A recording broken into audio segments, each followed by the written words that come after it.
I never imagined that opening my garage one ordinary evening would turn into the most chaotic, humiliating, and frightening experience of my life.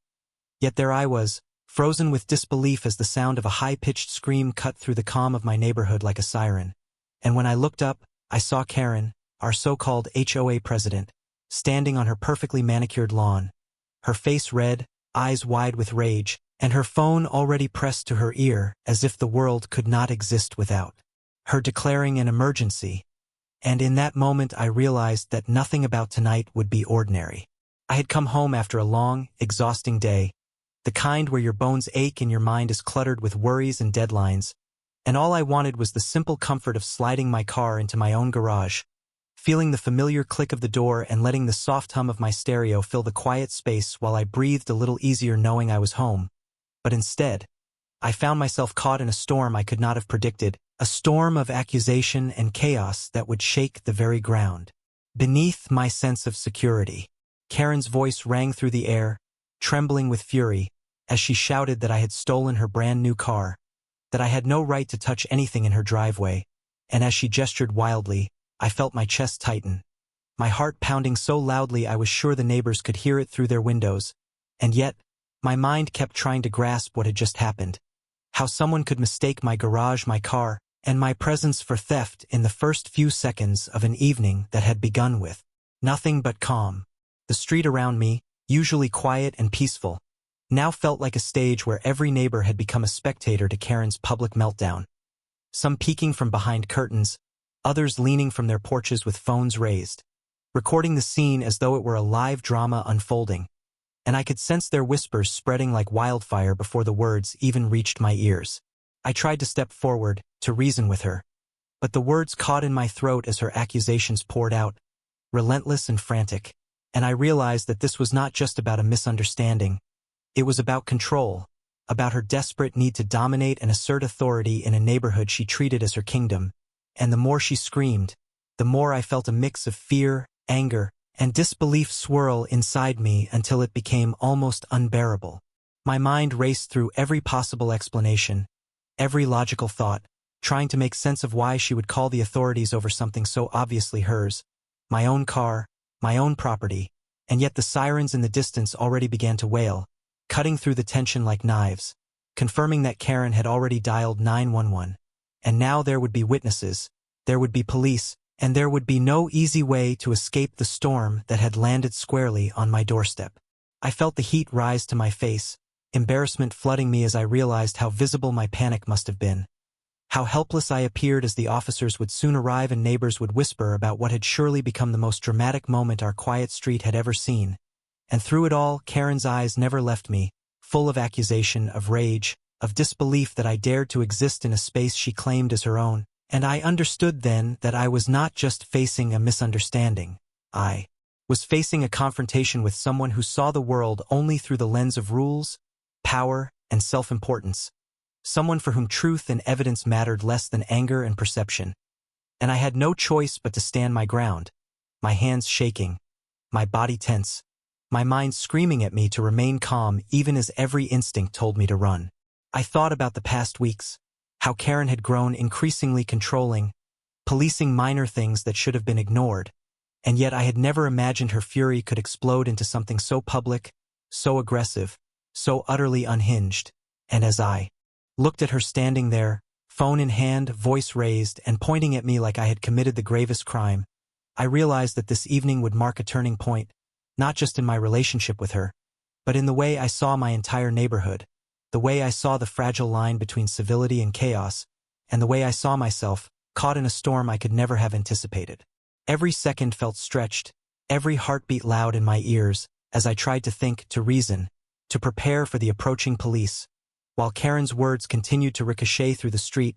drawing more attention, more whispers, more judgment, and yet amid the fear and embarrassment, I felt a spark of determination, a clarity that I had to protect what was mine, to stand calmly in the face of irrational fury, to survive the storm without giving her the satisfaction of seeing me crumble. And in that moment, as the first flash of red and blue lights appeared at the end of the street, I understood that my ordinary evening was gone forever, replaced by a conflict that would test my patience, my courage, and my ability to navigate a world where rules, pride, and perception could collide with reality in the most dramatic and unpredictable ways. The flashing red and blue lights grew closer, reflecting off the smooth surface of my car and the polished garage door, and my chest tightened as adrenaline surged through me, knowing that soon uniformed officers would step onto my property, expecting answers to a story that made no sense, and Karen, still waving her phone and shouting that I had stolen her brand-new car, seemed almost unstoppable, her rage amplifying with every neighbor who had now gathered on the street, some peering from porches, some leaning over fences, their whispers and murmurs adding a heavy weight to the air, and I felt an urgent need to regain control even as panic threatened to paralyze me, my fingers curling around the edges of the garage door handle as if holding onto it would anchor me in reality, and I tried to form words to explain, but every time I opened my mouth, Karen's voice cut me off, louder, sharper, accusing, and it was clear she had already convinced herself, and possibly half the street, that I was the criminal, the thief, the person who dared to touch what she claimed as her own, and the absurdity of it made my stomach twist with disbelief and anger. The first officer arrived, stepping carefully onto the asphalt, his expression a mix of authority and cautious curiosity, glancing between Karen and me, clearly unsure how to intervene in a dispute that was at once ridiculous and dangerous, and he raised his hand, calling for calm, while Karen's tirade continued unabated, each word more frantic than the last, her body shaking, her gestures wild, and I realized that this moment had become bigger than either of us, a spectacle that would linger in the minds of everyone watching long after the sirens had faded. I tried again to speak, my voice louder this time, trembling with a combination of fear and determination. "Officer, this is my property, my car, my garage." But Karen leaned closer to the officer, pointing at me with accusatory force, her words spilling over in a flood of indignation and anger,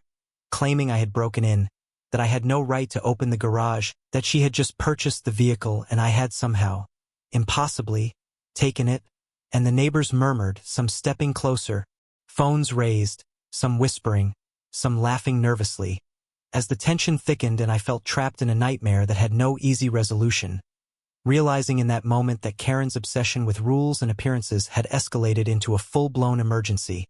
and I was caught directly in the eye of it. The officer asked for calm again, motioning for both of us to step back, and I obeyed, trying to keep my hands visible and my voice steady, while Karen, still shouting, began producing documents, receipts, and proof of purchase, fumbling through her purse and papers with desperation that made her seem both frantic and unhinged, and I couldn't help noticing the absurdity of the scene, the sheer intensity of someone so convinced of wrongdoing that every logical step of verification seemed irrelevant to her emotional storm,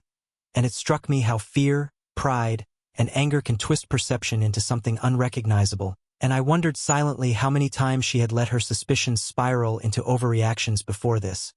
and how often the neighbors had tolerated, feared, or indulged her control over their lives. Meanwhile, the other officers arrived, stepping out of their vehicles cautiously, assessing the situation, some raising hands and gestures meant to pacify,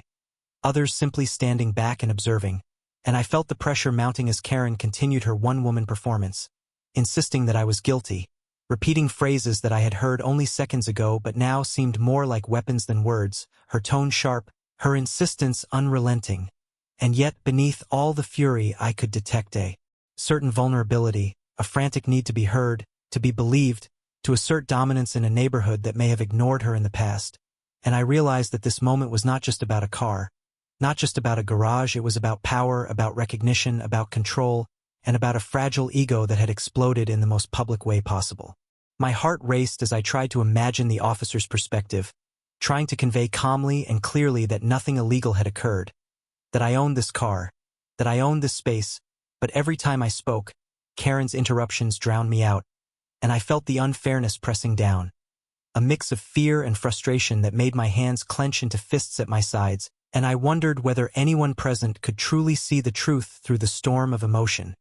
whether reason had any place in a scene dominated by such raw, unfiltered anger. Neighbors shifted their weight from foot to foot,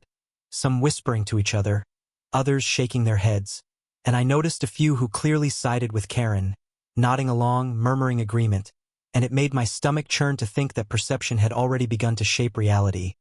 that my words and my evidence might be lost in the weight of her theatrics. And I took a deep breath, trying to steady my voice, trying to summon the patience and clarity I knew I needed. Even as Karen's fury intensified, her words now laced with accusations that seemed to grow bolder, painting me as a trespasser, a thief, an enemy, as if the simple act of opening my own garage had somehow violated some universal law in her mind. And I realized that the escalation was unstoppable unless someone brought clarity, and I prayed that the officers would see reason before the spectacle got worse. The sun dipped lower, casting long shadows across the driveway, the red and blue lights flashing intermittently, and I felt the weight of every eye on me, every whisper, every phone camera capturing a moment that would likely be replayed and dissected for weeks. And in that pressure, I found a strange clarity, a sense of purpose amidst the chaos, understanding that I had to remain calm, that I had to let the truth speak for itself, that panic would only feed Karen's narrative, and that, even if the world seemed to be against me in that moment, I could control my own response, stand firm in my own reality, and wait for the truth to reveal itself. And as the officers finally stepped closer, separating us physically, their expressions cautious but attentive, I realized that this was a test, not just of my patience, but of my courage, my ability to maintain composure, and my understanding that sometimes the most dramatic storms are not born of real danger, but of unchecked anger and perception. And I braced myself for the confrontation that was about to unfold, knowing that in a few moments, the truth would have to come out, and the entire street, these neighbors, these witnesses, would see whether reason, evidence, and calm could overcome the chaos that Karen had unleashed with nothing more than a scream and a phone call. The officers finally stepped between Karen and me, their presence a wall of authority I had hoped would calm the chaos, but Karen's fury only seemed to intensify as if the uniforms themselves were a challenge to her control.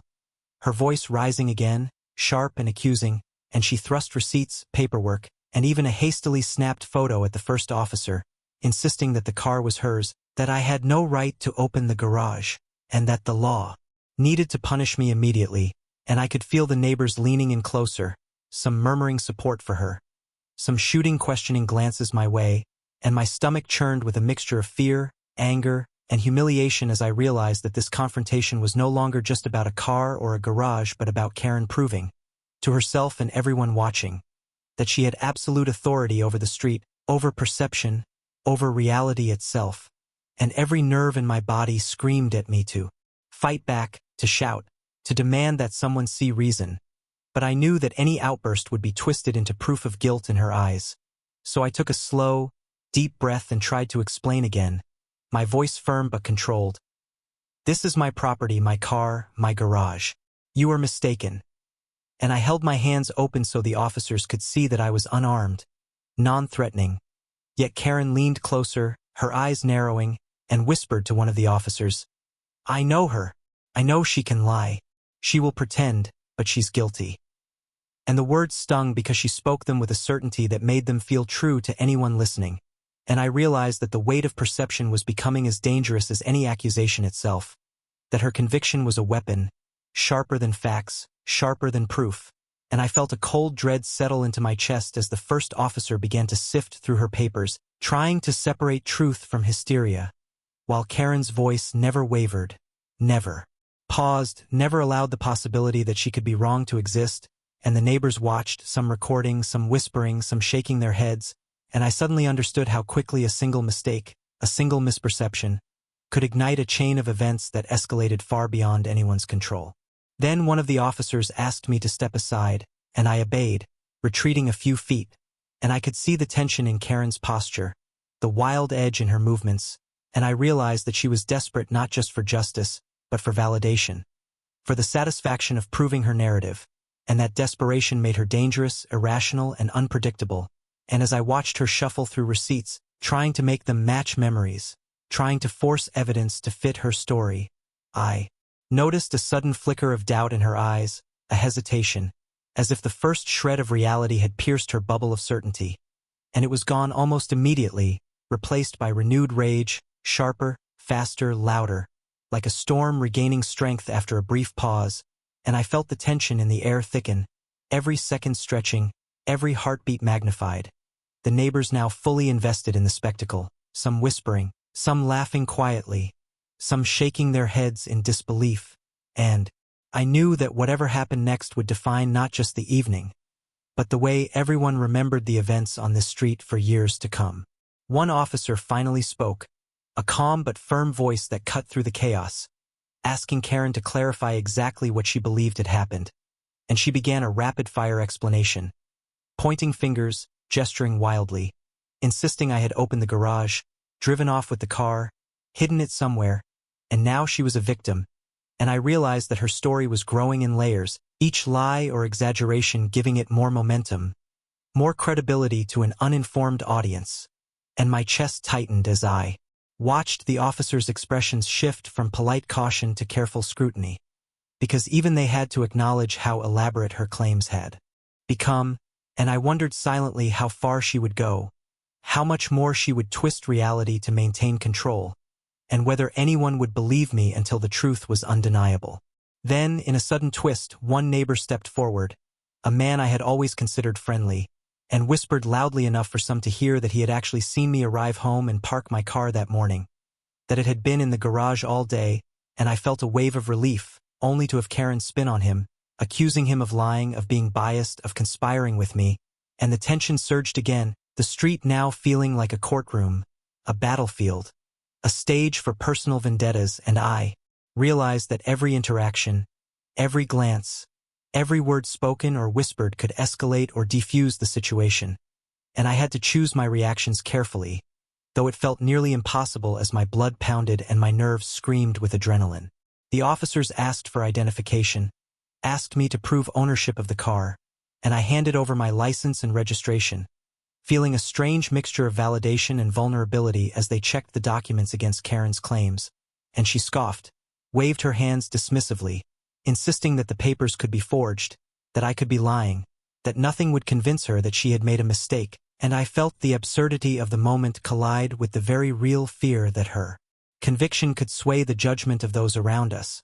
that perception could outweigh reality in a matter of seconds, and the thought sent a chill down my spine. The officer returned, nodding, confirming the paperwork matched my story, my name, my address, the ownership of the car, and I felt a surge of relief, only to have Karen respond with an even louder scream, accusing the officers of incompetence, claiming that they were being bribed, that I had manipulated them, that the system itself had failed her, and the street seemed to tilt under the weight of her fury as neighbors stepped back, whispering,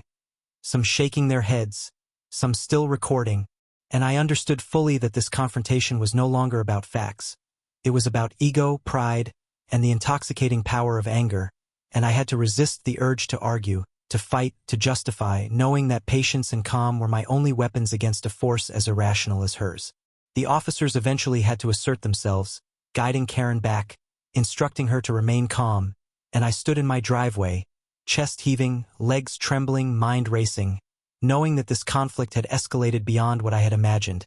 that every moment now was a delicate balance, every glance a test of perception, every word a potential spark, and as I watched Karen finally pause, catching her breath, eyes still blazing, I realized that the confrontation was far from over, that the emotional storm had only deepened, that the personal stakes had risen to a level where anyone could be hurt, and that the neighborhood, my life, and even my sense of safety had been permanently altered by a single misunderstanding fueled by obsession and rage, and I braced myself for what I knew was coming next, the moment when truth and confrontation would collide in a way that could change everything, because in that instant I understood that calm and reason could only go so far when someone had chosen chaos as their weapon, and that the real test of endurance, patience, and clarity was just beginning. Just as I began to feel the tension peak, a sudden voice cut through the chaos, calm but firm, belonging to a neighbor I hadn't expected to speak. A woman who lived 2 houses down and rarely got involved in street disputes, and she stepped forward, holding her phone with a small, deliberate smile, saying quietly, yet loudly enough for the officers to hear, that she had filmed me, leaving my driveway hours earlier, my car going into the garage, and the video clearly showed that nothing Karen had claimed had happened, and the crowd shifted, murmurs rippling through the gathered neighbors, a wave of realization spreading slowly, like sunlight breaking through storm clouds, and I felt my pulse race. A mixture of relief and renewed anxiety, knowing that Karen's furious narrative was about to face undeniable evidence. Yet I also braced myself, because I knew she would not give up so easily, that her pride and obsession with control could push her to further extremes, and sure enough, the moment the officer asked to see the footage, Karen's face transformed, her lips trembling, eyes flashing, with disbelief and fury, and she began to shout over the neighbor, insisting the video was fake, that it had been edited, that somehow, some way, this was all part of a conspiracy against her, and I felt a chill of dread because I realized that this confrontation was no longer just about a car or a garage. It had become a battle of perception against reality, one that could escalate unpredictably at any second. The officer took the phone and watched the footage carefully, nodding slowly, his expression serious but impartial, and I felt my hands unclench slightly, feeling a measure of hope that finally, the truth might be seen. But Karen's reaction was immediate, violent, her body rigid, her voice rising, accusing the officer of taking sides, insisting that the video proved nothing, that I had orchestrated it, that I was manipulating everyone. And the neighbors' whispers grew louder, some beginning to doubt her certainty, some still stunned by her intensity, and I realized that this moment was a turning point, the tipping of the scales, yet not complete until every word, every accusation,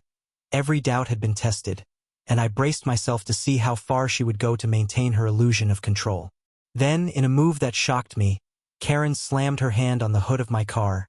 leaving a sharp bang echoing across the street, and gasped, claiming she was reclaiming what was hers.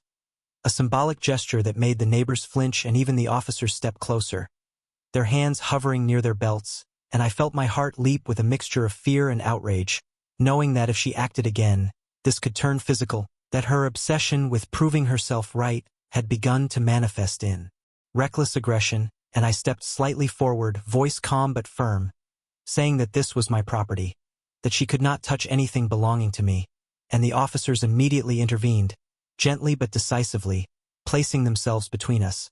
Yet Karen's eyes never left mine, a mix of disbelief, fury, and perhaps a flicker of panic, and I realized in that instant that the turning point had arrived not just because of evidence,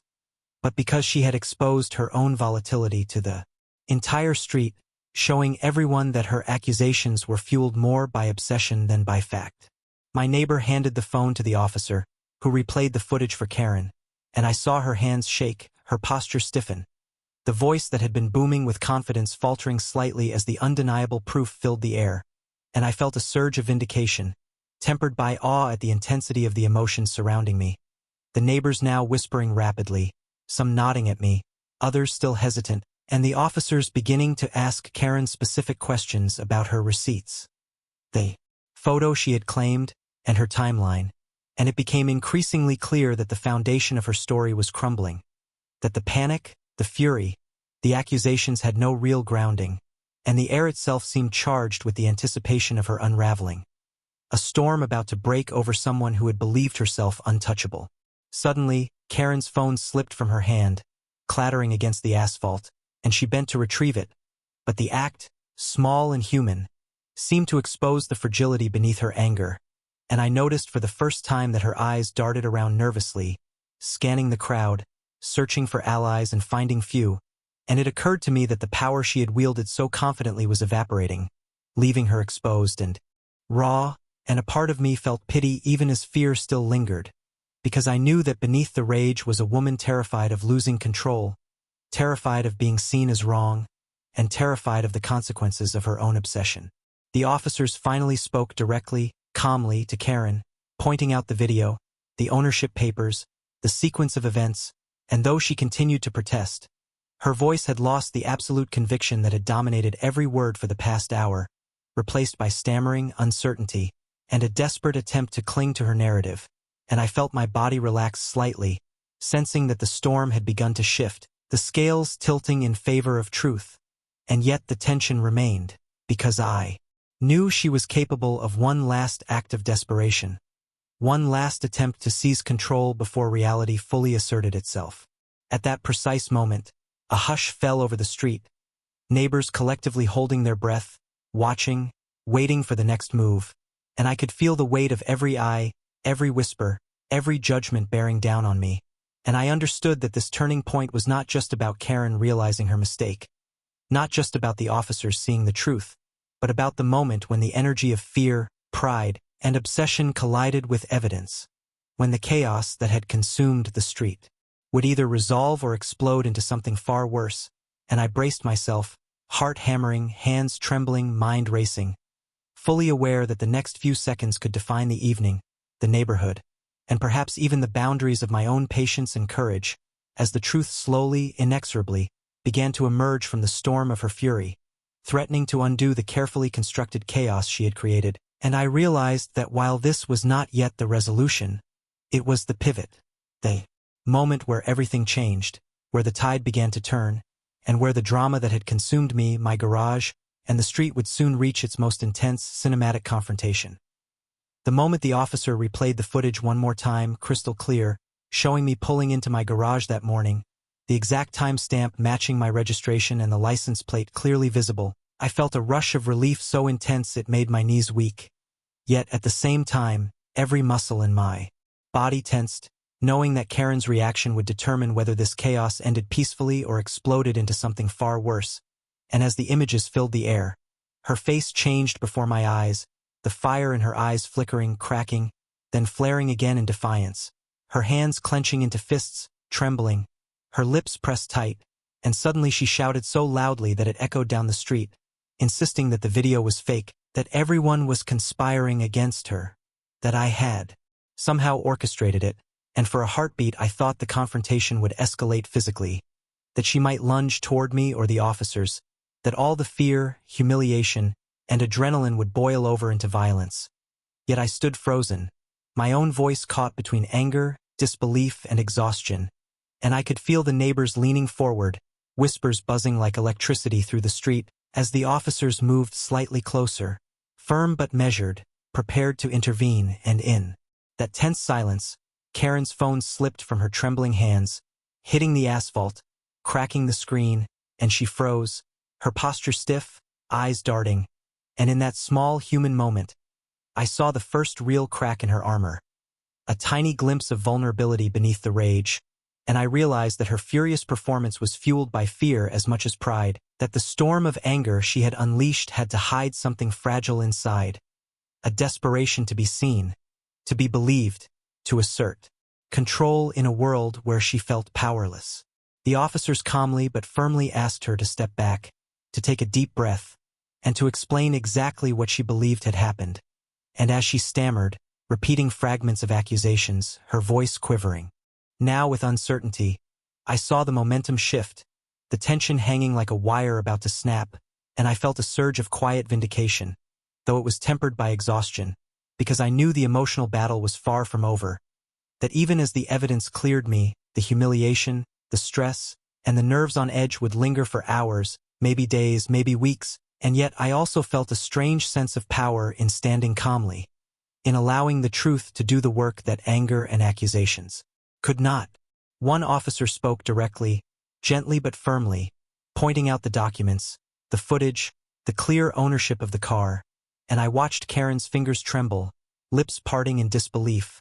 eyes scanning for an escape, an argument, an ally, but finding none, and I could see her fury begin to collapse into shock and shame, and the neighbors' murmurs grew louder, some nodding toward me, some shaking their heads at the drama that had unfolded, the energy of the street shifting from tension to cautious relief, though no one moved too quickly, as if afraid the storm might reignite at any moment. Then came the first apology, soft and hesitant, from Karen, almost inaudible under the hum of murmuring neighbors.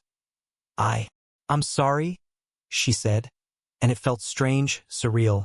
the sound of her voice stripped of its usual power, stripped of rage, almost fragile, and for a moment, the world seemed to pause, the officers nodding, acknowledging that the immediate danger had passed, while I felt a release I hadn't known I needed, shoulders sagging,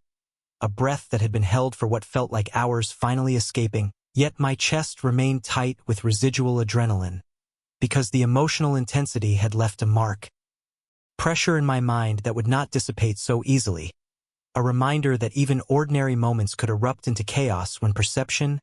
pride, and obsession collided. Karen stepped back, her eyes avoiding mine now, and I noticed the quiet tension in the neighbors, the way they shifted, some whispering, some nodding toward me, some taking photos or videos as evidence of what had happened. And I realized that this event would ripple far beyond tonight, that gossip, stories, and judgments would travel through the street like wildfire. And though I had been vindicated, the cost of the spectacle was visible everywhere, in the strained expressions of people who had witnessed her meltdown, in the exhausted posture of the officers,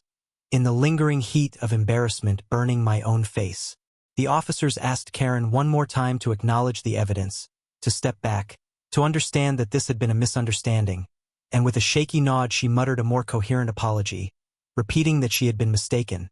that she had acted too quickly, and in that moment, I felt an odd mix of satisfaction and sympathy,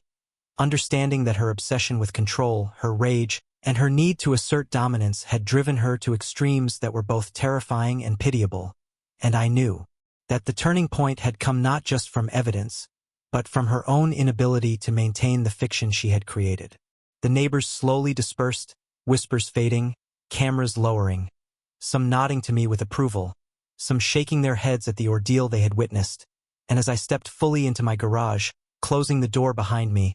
I felt the emotional fallout settle like dust after a storm. The quiet relief mingled with lingering tension, the sense that nothing would feel quite the same again, that the memory of this chaos would linger, shaping perceptions, conversations, and my own sense of safety, in ways that would take time to process. I looked at my car, still pristine, my garage still mine, and yet the events of the evening had left an indelible mark, a vivid reminder of how quickly fear, pride, and obsession could erupt into chaos, how fragile civility could be, and how power and control could distort reality. And I understood that the fallout was not just Karen's, not just the streets, but mine as well, a mixture of vindication, exhaustion, and cautious reflection. And though I had survived, though the climax of accusation and confrontation had passed, I knew the emotional echoes would linger. A storm settled but not forgotten, a lesson etched into the quiet of my home, into the rhythm of my own breathing, into the awareness that even in ordinary neighborhoods, ordinary evenings, ordinary garages, the extraordinary could arrive without warning, leaving everyone changed, and that change, both painful and clarifying, was now part of my story.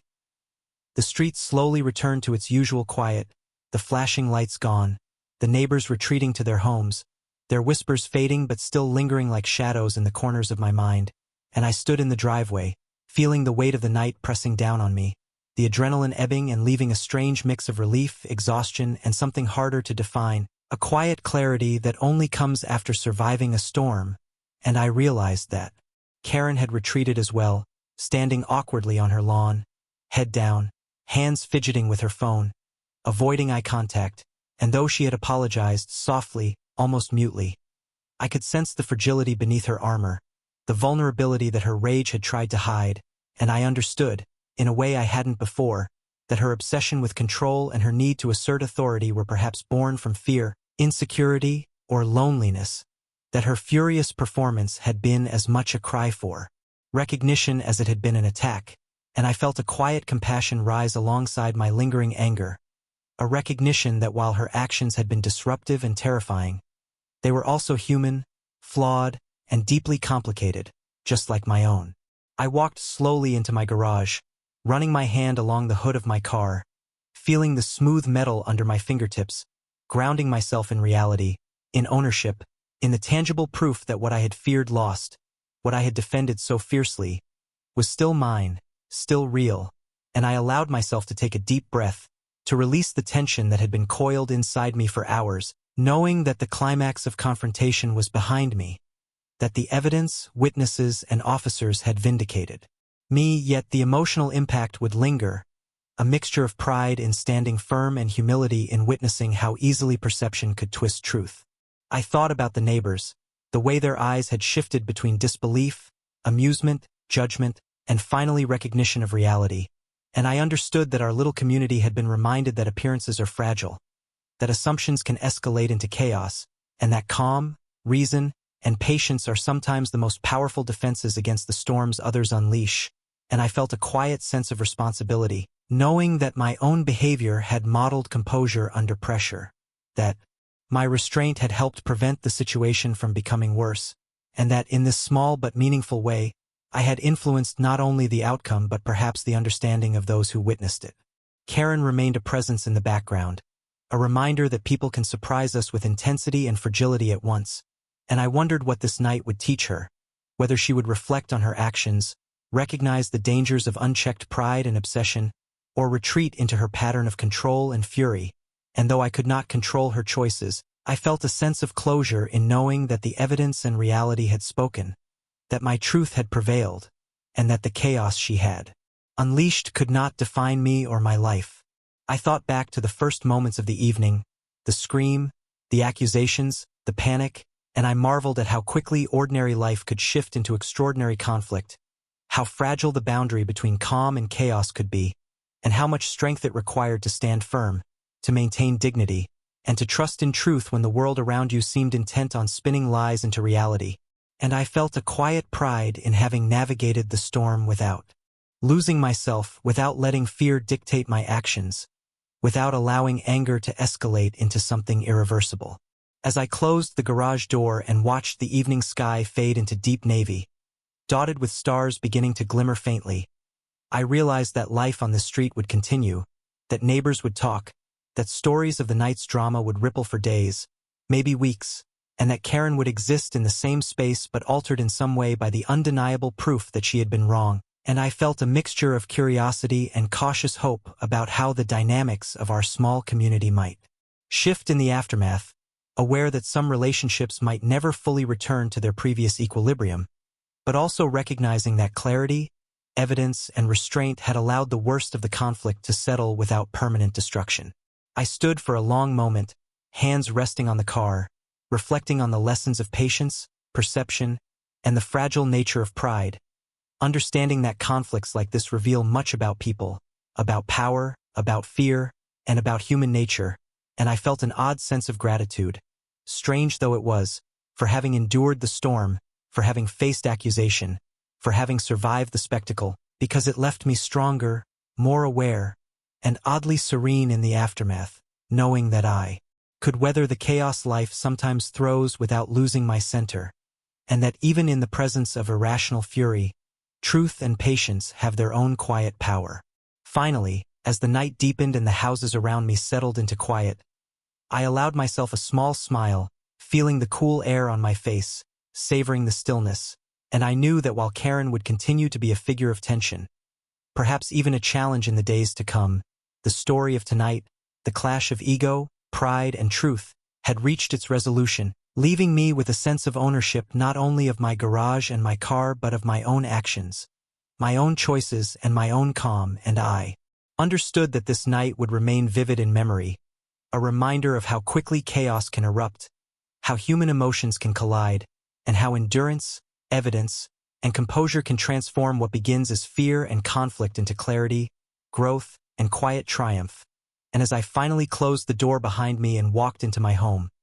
I carried with me a deep, lingering sense of peace, a recognition of my own strength, and a hope that the lessons of this extraordinary evening would echo quietly into all the ordinary moments that followed. Weeks passed after that night, and the memory of Karen's furious accusations lingered in my mind like a shadow that refused to fade. Yet with each passing day, the sharp edges of panic and fear softened into reflection, and I found myself replaying every moment in my head, analyzing not just the chaos she had unleashed but the way I had responded, the calm I had maintained, and the unexpected strength I had discovered within myself. And in that reflection, I realized that the ordeal had left more than just a story to tell neighbors or evidence to present. It had left a deeper imprint on my understanding of human nature, pride, and perception, and I began to notice subtler changes in the neighborhood, the way some people glanced at me now with quiet respect, some with lingering curiosity, and some with a renewed wariness of Karen, who seemed to have retreated into herself, her once bold presence now tempered, her confidence diminished. Yet in her avoidance of direct conflict I could sense the seeds of humility, however small, planted by the undeniable proof of reality, and as I walked past her house on my morning runs, I noticed the way her shoulders carried less tension, the way her eyes sometimes avoided confrontation, and I felt a mixture of relief and empathy, recognizing that while her actions had been aggressive and disruptive, they were also born from fear and insecurity, and that even those who create storms around them are capable of being reshaped by evidence and the gentle, persistent passage of time. My own routine took on a new texture as well. Simple things like opening my garage, parking my car, or even greeting neighbors felt layered with the memory of that extraordinary evening. And I realized that ordinary moments could never again be taken for granted, that the world can shift in a heartbeat, and the calm I had once assumed was automatic now felt earned, cherished, and fragile. And I approached these everyday acts with a quiet mindfulness, aware that patience, composure, and restraint are not passive qualities but active, living defenses that carry power far beyond their apparent simplicity. Over time, I noticed subtle changes in how neighbors interacted, some more cautious in approaching disputes, others more willing to speak up and clarify facts rather than rushing to judgment. And I recognized that the events of that night had rippled outward like a stone thrown into still water, reshaping perceptions, establishing new boundaries, and teaching lessons that no one had consciously intended but that everyone seemed to absorb. And I felt a quiet pride in knowing that my calm and clarity had contributed to the preservation of peace, even if only temporarily, and that the confrontation, while stressful and dramatic, had ultimately reinforced the value of integrity, truth, and patient observation. I thought often about Karen, wondering if she had reflected on the fragility of certainty, the dangers of letting anger dictate actions, and the cost of pride that refuses to bend. And in moments of honesty, I felt compassion for her, recognizing that her rage had masked deep vulnerability, that her obsession with authority had likely been shaped by years of insecurity and the unrelenting desire to be seen as correct. And though I remained wary, I allowed myself to imagine the possibility that she could learn from the experience, that her character could evolve, that even those who bring chaos into our lives can be changed by consequences and reflection. And in that thought I discovered an unexpected lesson about forgiveness, not for her sake but for mine, a release of lingering tension that allowed my own life to move forward without the constant shadow of resentment. My own relationships shifted as well, with neighbors now sometimes approaching me to share small moments of acknowledgement, to discuss the absurdity of that night, or to simply exchange understanding glances that spoke more than words. And I noticed how even the most ordinary interactions had gained subtle depth, as if the neighborhood itself had been reshaped by the confrontation, teaching all of us lessons about perception, patience, and the human tendency to escalate without proof. And I realized that in surviving the storm, I had gained not only reassurance of my rights and integrity, but also a deeper awareness of the fragility and power of social dynamics, and the responsibility that comes with standing firm calmly when chaos erupts around you. Looking back, I recognized that the fear, humiliation, and intensity one had endured were not wasted. They had revealed strengths I had not fully acknowledged in myself, patience I had not realized I possessed, and an inner calm that could be relied upon even when the world seemed determined to twist reality into chaos. And in this understanding, I felt a quiet transformation, a subtle but profound shift in how I approached confrontation, stress, and the unpredictable behavior of others. And I knew that while I could not control Karen, the neighborhood, or every future storm that might descend, I could control my responses, and that awareness became a steady, grounding force in my daily life. The garage, once the epicenter of chaos, now felt like a symbol of resilience, a place where evidence, calm, and integrity had ultimately prevailed. And each time I opened the door, parked my car, or simply paused in the quiet space, I felt a small but profound reminder of the evening when perception collided with reality, when fear and fury were confronted with truth, and when the endurance of calm over. Chaos had allowed me to emerge intact, wiser, and more aware, and I understood that this lesson would remain with me far longer than the immediate drama, shaping how I approached conflict, relationships, and the unpredictable events life inevitably throws in our path. Finally, as the weeks turned into months and the memory of that night became a vivid but stable chapter of my life, I often found myself reflecting not on the humiliation, the screaming, or the threat, but on the deeper truths I had learned.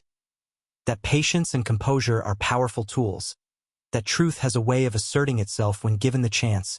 that people's rage often masks vulnerability, and that life's storms, while frightening and chaotic, can leave us stronger, more aware, and unexpectedly compassionate if we allow ourselves to reflect, learn, and grow. And as I closed my garage each evening, watching the quiet street bathed in soft light, I felt a profound sense of peace, understanding that the extraordinary drama of that night had become a lasting lesson, a reminder of human complexity, the resilience of calm, and the quiet, enduring power of truth to shape lives, communities, and the way we navigate the unpredictable, emotional world around us.